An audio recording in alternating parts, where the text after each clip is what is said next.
Good morning and welcome to Valley Focus. I'm your host, Deborah Ray. I asked Dr. Allen Rohe to come back from Tri-City Audiology because the last time you were here, you and one of your patients, Jesus, we were talking about tinnitus.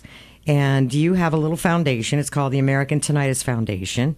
We talked about so much. We covered so much.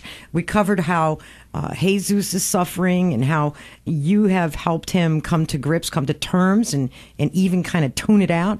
I mentioned in our initial conversation back then that mine isn't like this steady hum or noise or anything like that. It's more like a fireworks display going off.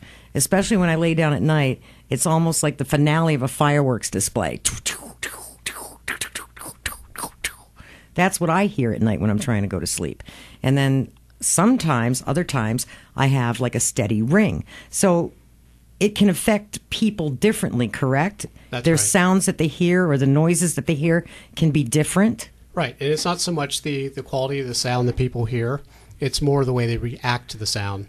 So well, he was particularly annoyed. He was. To the point where he was almost dysfunctional because of it, where it affected his ability to be productive at work.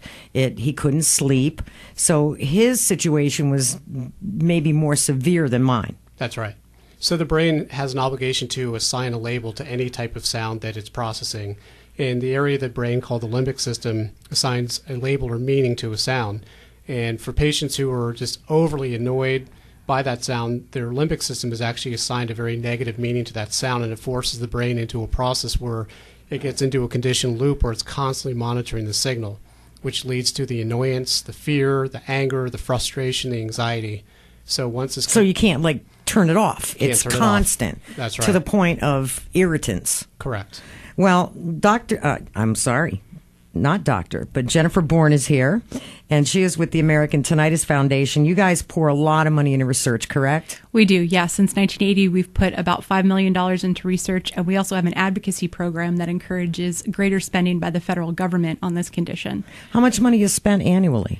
Well, it's still a little bit of a drop in the bucket as far as biomedical research is concerned, but in 2005, there was about $1.5 million being spent annually. And that's nothing. That's nothing. But as of 2010, as a result of our encouragement and our conversations, there's now about $10 million being spent annually. But that's still not quite enough to get to the point where we'll have a cure. Now, help me out here, because Dr. Rohe says tinnitus.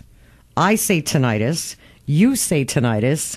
So tomato, potato. What is it? Exactly. We're all correct, actually. If you look at it in the dictionary, you'll see it both ways.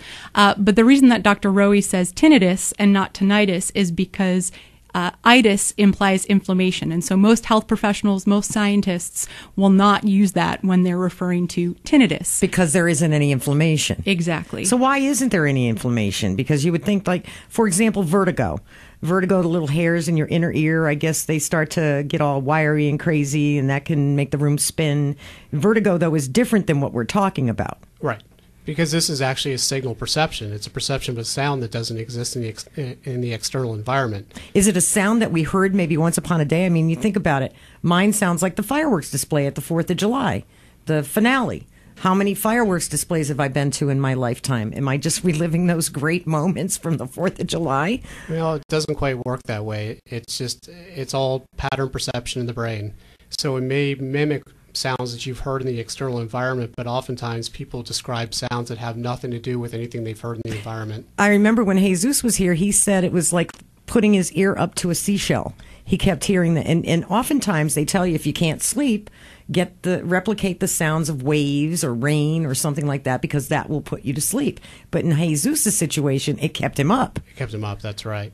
And I'm like, wow, we don't have a beach here in the desert, Jesus. So I don't know where you're hearing those beach sounds. But so what can we do? How many people? I guess let me digress for 1 second. How many people are affected annually by tinnitus? So the numbers that we use are that 50 million people in the United States experience tinnitus. That's people like yourself who's not bothered by it. Okay, so if we have 300 million and 50 of them are affected. Approximately 1 in 6. But then if you look at the chronic cases of tinnitus, people who have sought medical attention, like Jesus, for instance, that number's around 16 million, or about 1 in 17. And then, so is it because the numbers aren't great enough that we can get more research dollars and we can get more recognition for this affliction? I think for a long time that was the problem. But now that people are paying more attention to it, there is greater attention being paid to it. In particular, there are several groups that are disproportionately impacted, and one of them is United States veterans. For the past 6 years, tinnitus has been the number one service-connected disability for veterans from all periods of service, and is particularly prevalent in Iraq and Afghanistan veterans. So as of the end of last year, we're talking almost 1 million veterans were service-connected for tinnitus. Why is it this particular conflict has so many that are affected?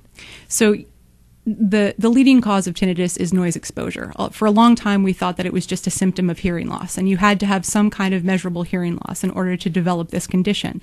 But what research has shown us, and what Dr. Rohe was touching upon earlier, is the fact that this is a neurological condition that can actually happen in the absence of any measurable hearing loss. So when you look at the young veterans who are coming back from Iraq and Afghanistan and who have served time over there, the signature wounds of this war have been traumatic brain injuries and post-traumatic stress disorder. And both of those conditions have been linked to tinnitus in studies done by the military and also outside of the military. It's a very, very much a brain connectivity disorder. All the electrical signals that are in our brain are essentially communicating, and in this case, causing error signals that could potentially be causing this condition in people who don't have any noise exposure or people who don't have any hearing loss. Jennifer said just a moment ago that it's basically missed signals that are coming, right? What does that mean? It means that the brain is overcorrecting and overreacting to a repair process. So you were mentioning the hair cells earlier. The hair cells are implicated in the damage to the auditory system from the loud noise exposure. And what the brain tries to do is go into a repair mode called plasticity, neuroplasticity. Sometimes that process just goes into chaos, and it creates just a cascade of sounds that are generated all the way through the auditory system, all the way up into the perception centers in the brain. And it just creates a volley of signal that, again, the person can't necessarily make the sound go away, and they can't find anything to alleviate the symptoms, and it becomes such an incredible frustration to them. So we have 1 million vets currently. Approximately that are afflicted. Yes. We have those who are in, say, loud environments, whether you're doing demolition or working in a machine shop. But I would imagine that OSHA kind of monitors those, correct? Yes, they do have regulations that say that you shouldn't be exposed to more than 85 decibels for 8 hours over an 8-hour workday. So you can wear ear protection if you're working in that kind of environment. Exactly. But, we here in the music business, so to speak, we've seen through the last several years a number of musicians who've been exposed to loud decibels for years and years and years, like Pete Townsend, for example, from The who at one time had the Guinness Book of Records, I believe, for the loudest concert ever on the planet. He has finally admitted that he's lost his hearing. Phil Collins, I think, is another one who's been affected. You think that, oh my gosh, if I've been going to concerts since Woodstock, what kind of condition am I in terms of hearing or in terms of tinnitus? So musicians are really at a grave risk, correct? They are. They are definitely at a great risk. The problem with it is that it's not very cut and dry in terms of exposures to loud sounds and who's going to get the damage and who isn't. So there's not a consistent level of... So it doesn't affect everybody the same way? It does not. So we can see people that can spend years exposed to noise and not have the level of auditory damage that the same person who has the same exposure to sounds, maybe even softer level sounds, have more damage to the auditory system. So for right now, until science can catch up and understand this better, we have to try to teach everybody to protect very conservatively the same way. That's where I was going to go next. I was going to go with prevention. If you go with prevention, because really the cause, correct? We kind of have an idea of what causes tinnitus to a certain degree. In many cases. And it's exposure to, constant loud noise. So if we go for prevention, wouldn't that be a better way to spend dollars, is spend it on prevention Because that would be part of the research process as well? In some cases, yes. It's very important to protect your ears. And as Dr. Rohe was saying, susceptibility is a big part of that. So, you could tell people to protect their ears, and there's a good chance they won't develop this condition and they won't develop noise-induced hearing loss, but there's no guarantee either. The other risk you run is the fact that if you overprotect your ears, you can develop a condition called hyperacusis, which is extreme sensitivity to everyday sounds. So you don't want to walk around with earplugs in your ears all day long in case you might encounter a loud noise.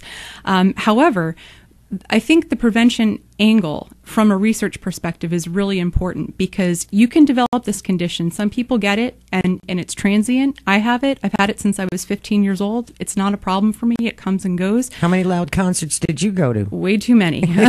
Or was it the earbuds or earphones? For me, it was a loud concert. I remember the exact concert. I was 15 years old and I was at an Oasis concert. And Oasis was that loud? They were loud and they play a lot of high end. And so my ears rang and were clogged for 3 days after that show, and they've rang intermittently ever since then.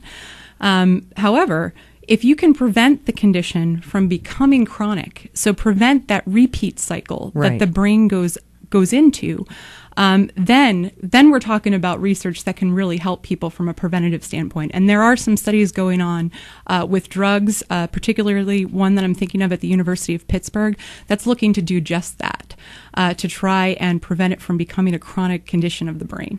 So Jennifer has it, I have it, Jesus has it. If this were a visual medium and I could ask people listening this morning to raise their hand if they have it, I think that we would be quite amazed at how many would be raising their hands right now, right? Absolutely. What about you, Dr. Rohe? Do you have it? I do. I have it in my right ear as well, and I pinpoint mine to firing guns with my dad as a child. So we've got equipment in the office, in my office, that can actually measure hair cell activity. It's fascinating equipment, and I can actually see the areas of my cochlea that are damaged from noise exposure.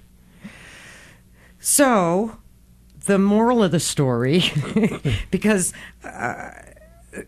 I've, through the years, tried not to crank my headphones. In the old days, you had the big Koss headphones with the big foam on them and everything, and they weighed about 20 pounds, and they would sit on your head and eventually give you a headache. These days, I wear more of a stethoscope style, because I don't want to mess up my hair. That's part of it. But it also is the fact that it can just sit on the outside of my ear. I don't have to plug them all the way in there, and I don't have to crank it. And I work with some of my coworkers. If I plug in after them and don't adjust the volume, I'm like, oh my God, you just killed me here. Going to a show. I remember going to a show. In fact, it was Bruno Mars. It was last month, I believe. And by the time I left the U.S. Airways Center, I couldn't hear for 3 days. Or maybe I'm exaggerating, but they felt, like you said, plugged up and ringing. And it was like, oh, my God, that was painful. Right. Painful. And that's your body's biologic mechanism letting you know that you're doing damage to the inner ear. Great. So, But the best gauge of success with hearing protection is to get your ears checked annually. And if we don't see changes, obviously the hearing protection is doing its job. And that's the way we can keep on pace with trying to correct how you're doing things. And we do that with musicians. We apply the hearing protection for them. We talked about the in-ear monitors the last time. And since you were here the last time, I've noticed if I'm watching a concert on television or if I'm at a live show, I'm more cognizant of them wearing those ear monitors. And I'd never really noticed it until you brought it up to me, how most musicians nowadays are wearing those in-ear monitors. That's right. And so that's one of the big solutions to trying to get the stage volume down, that these musicians can actually perform better because they can hear themselves better without the blast of sound coming back to them from the stage. And you figure you get the sound coming from the stage monitors. Then you got the big, giant speaker columns that are booming all around the venue. Right. So you're getting assaulted from all directions. Right. It's sound war is what it's called. Now, you got to keep in mind that the musicians wearing the monitors are not wearing the monitors because they're trying to protect their hearing. That's our job out there, to try to better educate the musicians that they have the potential to protect their hearing with these. They wear them because it's all about the performance and how well they can hear themselves play. You don't think that maybe it's a twofold thing, that maybe that more and more the more and more big name musicians that are admitting to the fact that they are suffering hearing loss or are maybe suffering from tinnitus, that it's raising awareness to the younger crowd coming up, this younger crop of musicians. They're like, hey, wait a minute, I don't want to be like Pete Townsend when I'm 68 and I can't hear a damn thing and I can't play and, I can't enjoy what I do. So maybe it's a twofold thing. Yeah, you're absolutely right. And we have a lot of musicians that are coming forward to our foundation asking what are solutions to help them. They don't want to have the same problems that prior generations of musicians have gone through. It's all about career preservation. There's a lot of great engineering and products these days that can do things to protect the ears without the old days, the muddy sound that people did not like the way they sounded or the way music sounded, so they would throw their hearing protection away.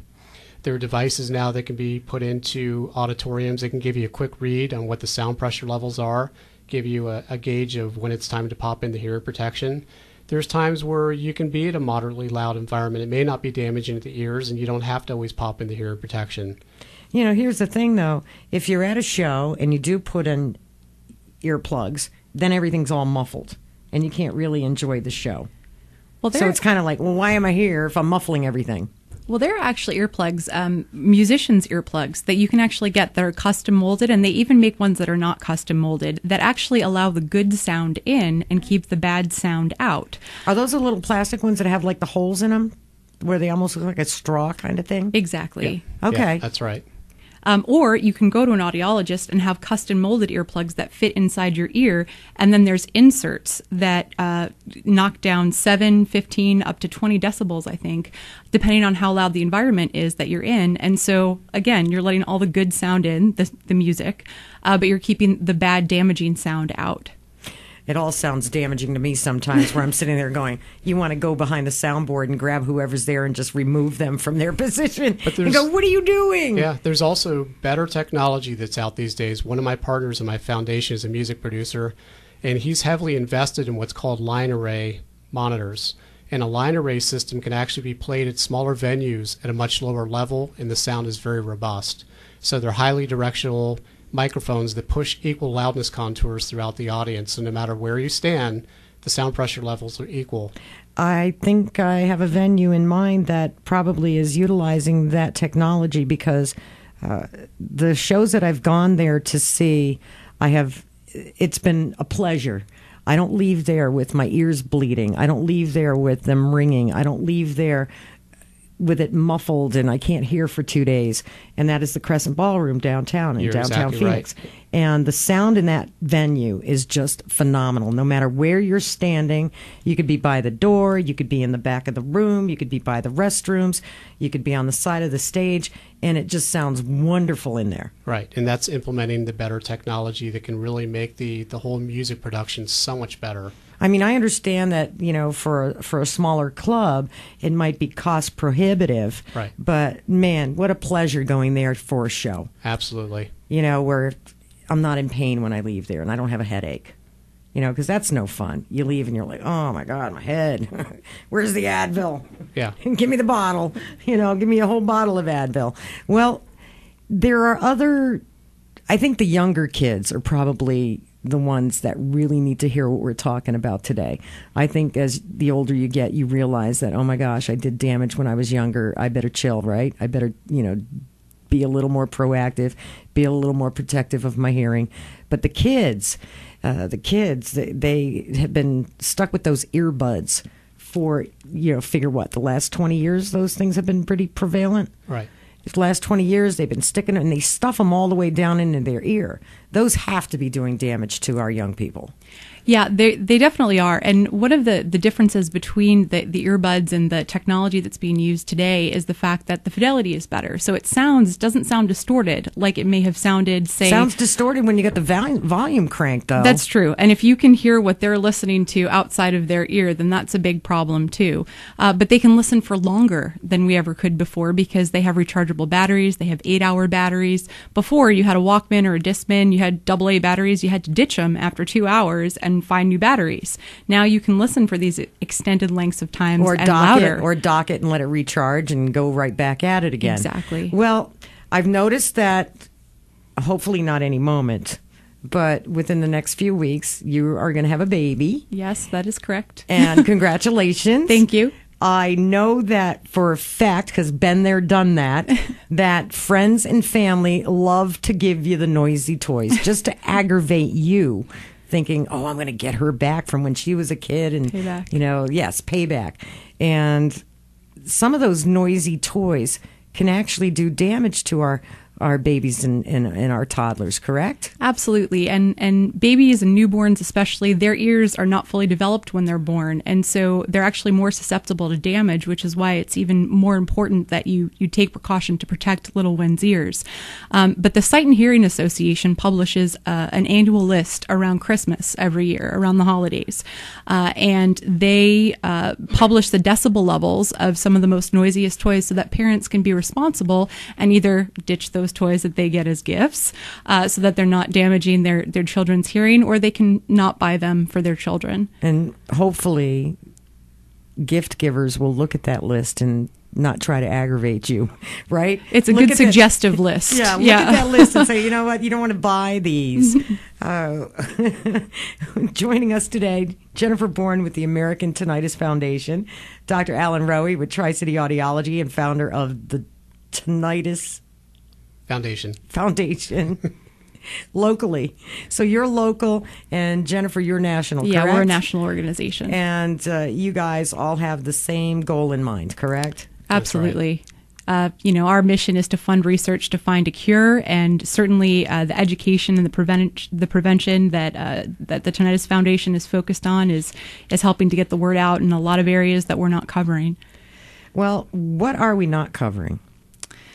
Well, there's so much to be done. And I think that there's a lot of education that needs to be done out there. We were just talking about kids, and there's not enough education in the classroom or after school programs to let these kids know when they're young. There's been studies done to say the younger you get them, the more they'll listen to it. If you get them by the time they're 12, 13, 14 years old, it starts to become uncool to protect your ears. And so the younger you can teach them that it's responsible and it's cool to protect your ears, the less risk you have of developing noise-induced hearing loss and tinnitus later on in life. So it needs to really be school to them when it's preschool. And kindergarten. Why not? And grade school. That's Absolutely. Because by the time they're middle school, junior high, they don't want to hear about you. That's right. Especially not from their parents. Too late.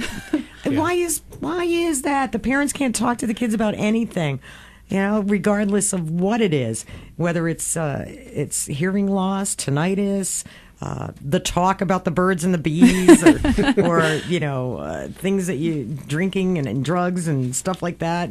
Oh, Mom, stop! I don't want to hear. And they walk away from you. So why is that?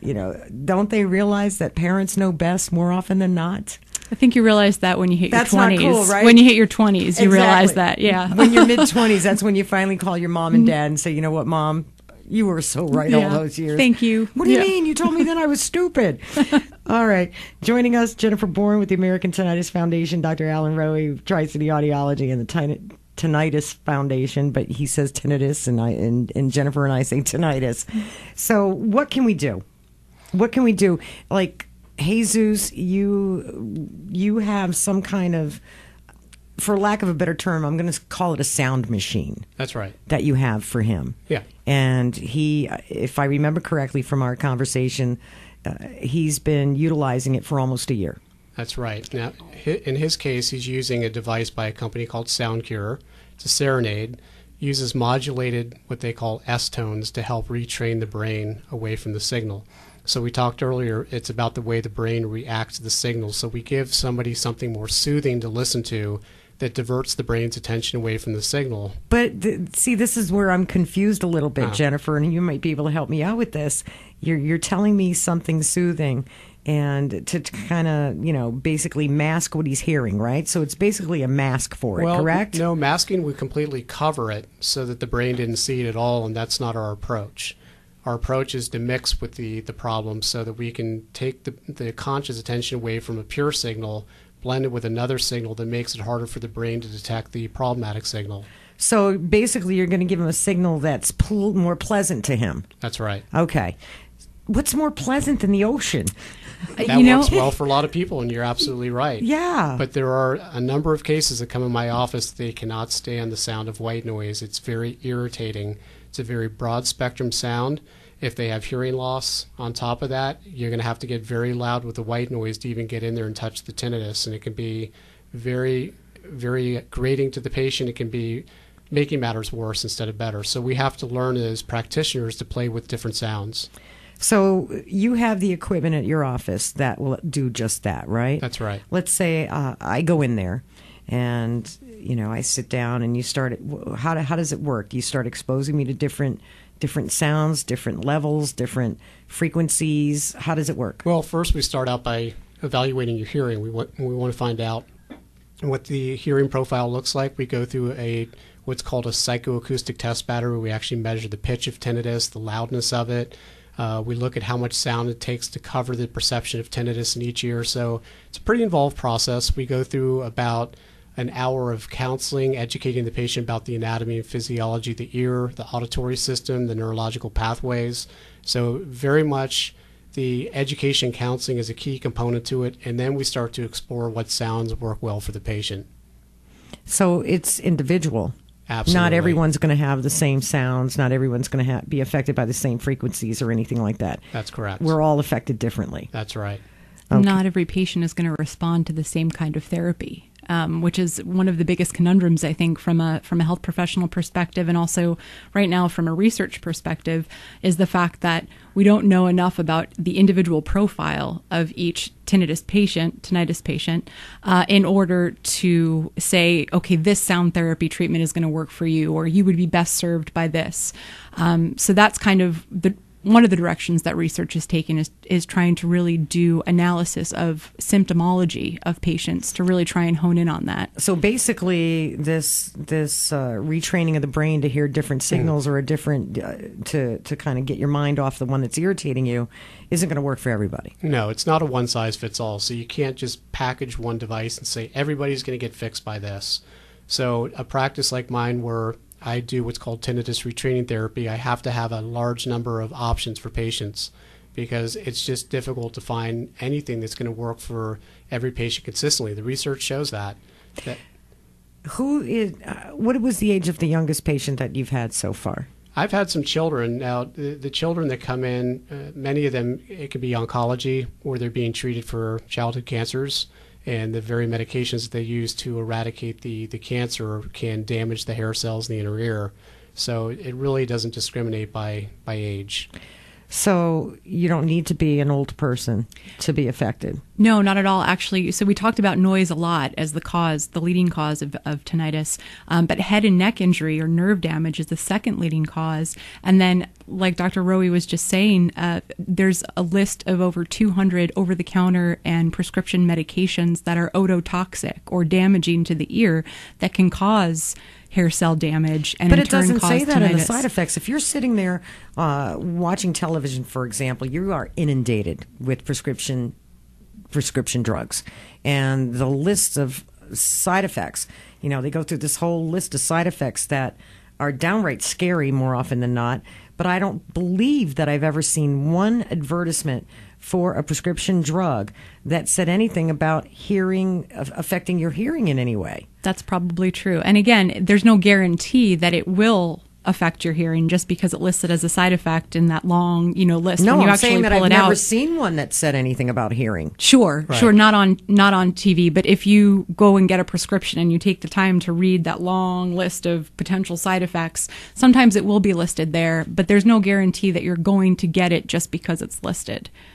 Well, they say, one of the side effects could be death, but not everybody dies from Exactly. it. I understand that. Exactly. We had mentioned earlier that the disability through the VA is a 10% rating equal to about $129 a month. Right. Explain that for us. So veterans have their own care through the VA when they're discharged from the military. And as one of those things, in order to get care from the VA, you need to be what's referred to as service connected. And so there's a percentage scale for various conditions. And for tinnitus, you are eligible, no matter the severity, for a 10% rating, which, as you just said, is equal to $129 a month. So basically that's, so sorry you got this condition that was incurred during your service. Here's $129 a month. Good good luck. But that doesn't include care. That for doesn't them. include care or treatment or a cure or anything like that. And for $129 a month, that's nothing. That's a drop in the bucket. You had mentioned earlier, what is the total number of veterans that are affected? 1 million? Almost 1 million. And so that puts us at spending about $1.5 billion a year in disability compensation just to say, I'm really sorry you have this condition. Insurance, if you have private insurance, it's not covered. It's not a covered. It's not covered.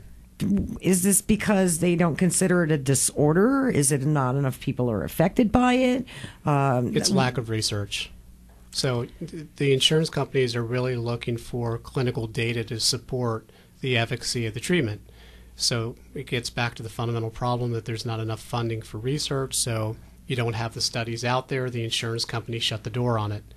No, the insurance company just finally admitted, I believe, in the last couple of weeks that alcohol and drug addiction is actually a mental disorder. They finally are looking at addiction as being a mental disorder that needs treatment as opposed to incarceration. So I can understand why the insurance companies have to be dragged kicking and screaming into the 21st century to realize that, hey, we have a huge problem, especially with our veteran population, and it needs to be addressed. Right. And our system is designed around reactivity instead of being proactive, and that's what we're trying to turn it around through our education, is that we want to try to bottleneck the problem at the source so that we don't have to fight the end result where there's not the coverage by insurance companies, there's a lack of research. We got to really cut things out at the front end until we can really get everybody up to speed behind the scenes. So does the foundation go out to schools and maybe lecture, or does the association go out on a mass scale sort of to go to the middle schools and maybe try to do a presentation to the kids, that to make them more receptive to protecting their hearing? Absolutely. That's completely what's on the agenda, is to get out there and educate the public in many different channels. This is obviously one way the foundation can reach out and educate people. You mentioned the word tinnitus or tinnitus to the average person. They don't know what you're talking about.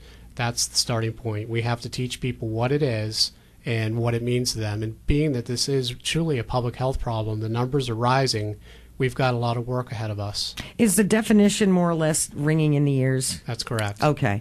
So you see on TV some of these, if you are suffering from ringing in the ears, or you see these, put these drops in your ears, that kind of stuff. Basically, doesn't work. Okay. Doesn't work. There's been no clinical trials to support that it does anything except strengthen the body's immune system. So if you have an underlying cause of your tinnitus or tinnitus and you take something like that, it might treat that, but it's not treating the tinnitus head on. Okay. So if I see something that says, put this in your ears and your firework finale will go away, I can just kind of curl my nose up at it and just say, most of these probably not products worth it. are $30 to $50 a bottle, and they ask you to triple the dose for even more effective results. So you can just do the math and see where you're headed very quickly. And I see or at least I've seen in the past that there's herbal cures too. No, there's no herbal cure. No, it doesn't work. So I can't go to the Chinese apothecary and get a cure for. Look at the science with eye behind of newt it. and lizards and stuff like that, and make my own little potion. No. Unfortunately, no. No, you can go to public websites where you can plug in and look at the science behind any of the ingredients that are put in these products, and you will not see any studies that pop up supporting it.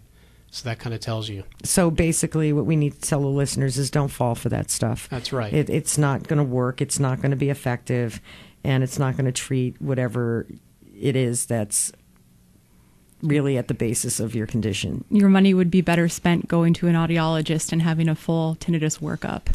What does that cost? For a workup? Yeah, for the whole kit and caboodle, like Jennifer just mentioned, to go in there and get a workup. In my office, if a patient had no insurance, all of the diagnostic testing that we would do out-of-pocket cash would be around $370. Most insurances do cover the cost of the testing. So they'll cover that, but if you need that sound machine or whatever that Jesus had, right, they would not cover that. They would not cover that. So we run the gamut for our patients because Cost is going to be a barrier for a lot of patients, so we go anywhere from producing iPods for patients to going into a full-fledged customized device like Jesus. So you can keep it reasonably priced. Absolutely. It's all about trying to get the patient better. There's sound machines that are available that they can purchase on their own, or we can help facilitate their purchasing. Sound pillows, sound files online, public domain sound files. It's teaching. It's teaching what can be done and how do we package this so that we can get the patient in a better place. So once you do a full mock-up on somebody, you know what frequencies would Absolutely. work for them to make them better. Yeah. Now, if you're using a tabletop sound generator or an iPod, the results may take a bit longer to get you there, but it works. And if you type in sound therapy, you're going to see research that pops up that supports that as a gold standard as of yet for trying to mitigate tinnitus symptoms. We're not talking treatment, we're not talking cure, we're talking mitigating the symptoms, getting the patient to have more control over their lives.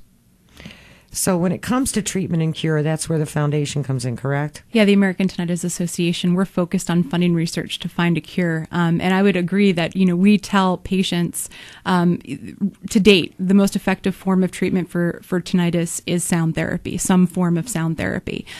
Research is headed in the direction of combination therapy. Which means what? Which would be, for instance, acoustic, so sound therapy paired with electrical stimulation of other areas of the brain, non-invasive You're not talking about electroshock treatment. To get rid of. No, but for instance, stimulation of the neck. There's nerves in the neck that have been shown to potentially, paired with acoustic stimulation, eliminate or reduce tinnitus in chronic severe patients. You had mentioned a couple of moments ago that a neck and back injury, head, neck, back injury can affect your hearing as well and cause tinnitus, correct? Absolutely. So if you have a really good chiropractor, or if you've never been to one, but you have access to one who knows what they're doing and has dealt with these kind of situations, they might be able to help you as well as Dr. Rohe. Absolutely. So maybe a combination of both treatments. Well, that's exactly right. I didn't get a chance to mention that we use a team approach. So we have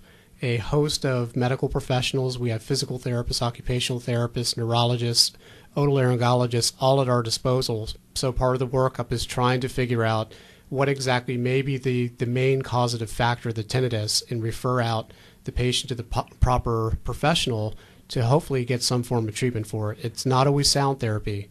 It may be the physical therapist manipulating the muscles of the head and neck that can help to bring the tinnitus symptoms under control.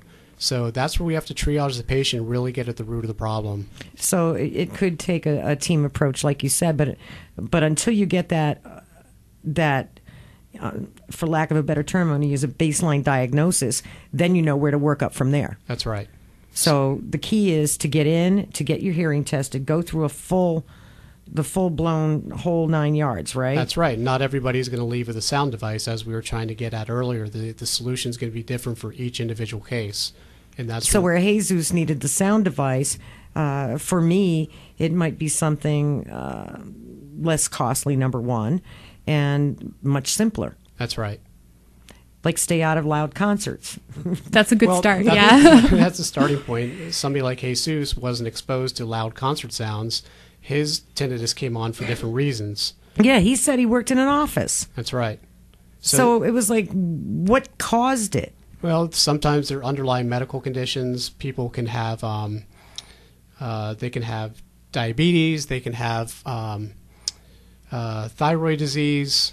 There's just a whole host of different things. So there's different things that can actually, it's not just necessarily exposure to loud noise. Right. They can or have, medications. Yeah, there's metabolic disorders in the body that can create the tinnitus, jaw joint problems. So like a TMJ thing? Absolutely. Holy cow. And that kind of goes back to why the research is focusing on neck and facial stimulation paired with acoustic stimulation, because people who don't have hearing loss or don't have any sound problem perception necessarily might benefit from something like that as opposed to a straight up sound therapy. See, so we sit here and we're talking about tinnitus or tinnitus, and people understand that it's ringing in the ears per se, or a constant sound that you're hearing all the time. Sometimes it's greater, and sometimes it isn't as prevalent. Sometimes you can go to sleep at night and you're not affected by it, or you can tune your brain out and it doesn't keep you awake, or maybe you can turn on the television and that distracts you enough where you can get to sleep.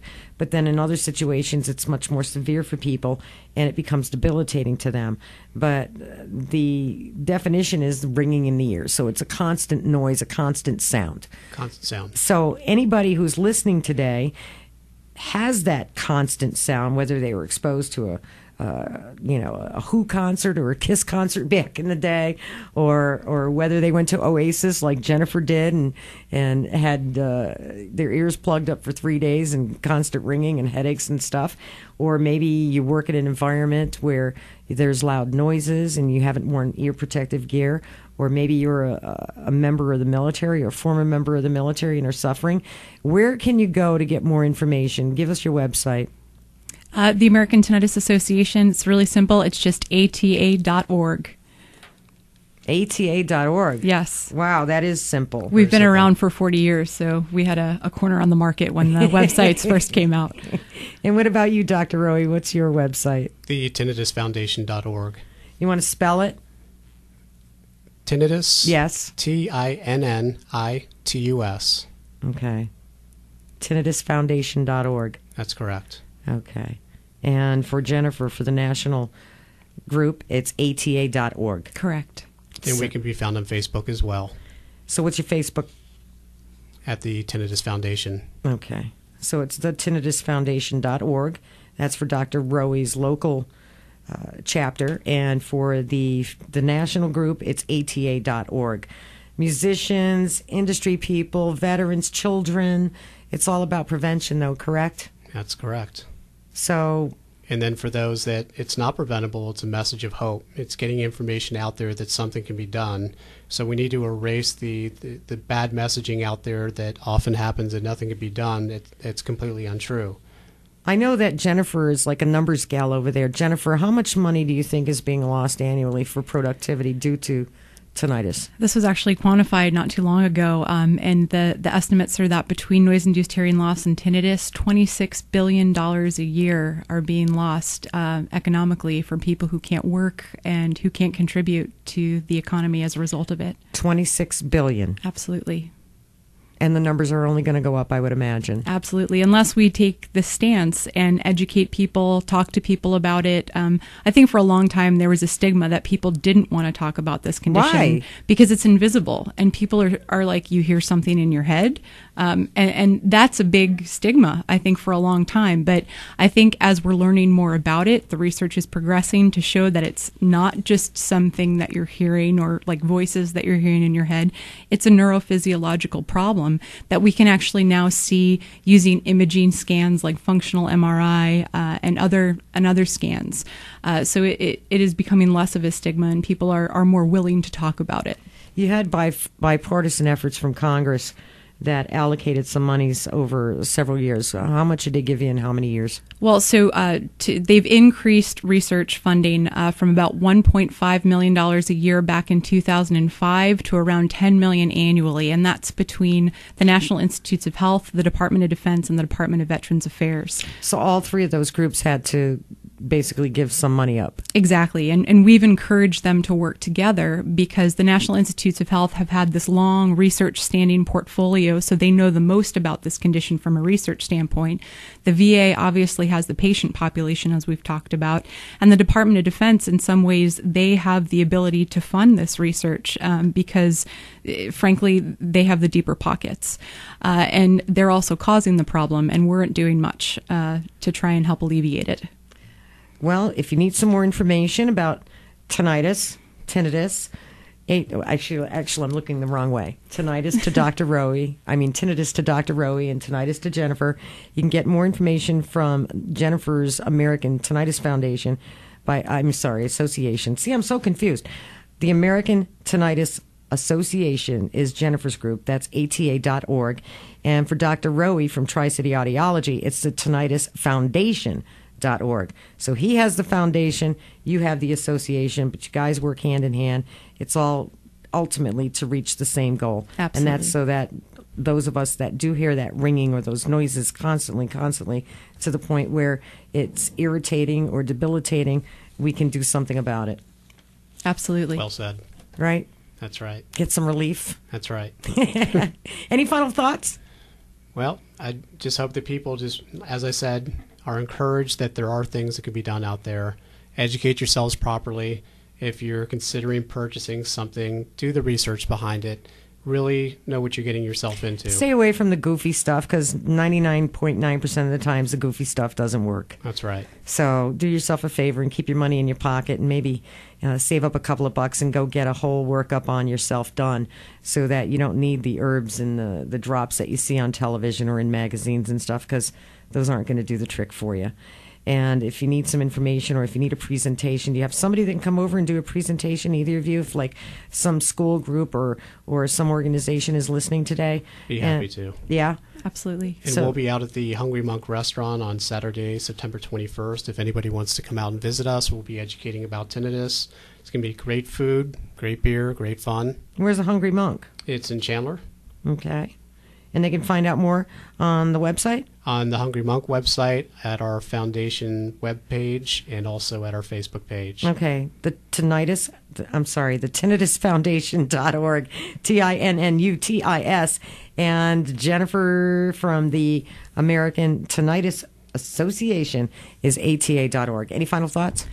Just that if you have been told that nothing can be done for your tinnitus, even if you've been evaluated by somebody in the past, there's a lot of new treatments that have come out very recently. And so I would encourage you, as somebody who wants to do something and be proactive about it, to try again, and to keep your eyes peeled on the research, because there's a lot of exciting things coming down the pike. ATA.org, the tinnitusfoundation.org. I thank you, Dr. Rohe, for coming in, and I thank you, I see. I'm giving you a doctorate. Hey, I'll take it. Take that PhD. Thank you, Jennifer Bourne from the